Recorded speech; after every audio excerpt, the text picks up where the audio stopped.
Do Košíc vraj príde 21. storočie.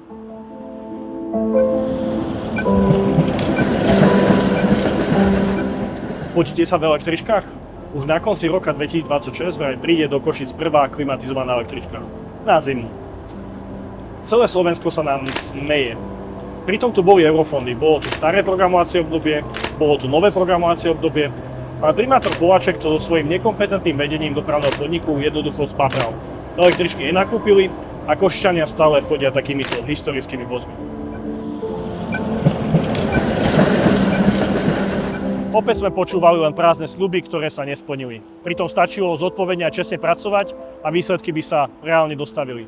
Namiesto toho jazdíme so spotenými čelami MHD, na ktorú sa nemôžeme spoľahnúť, a čoraz viac Košičanov volí namiesto nespoľahlivej MHD automobil.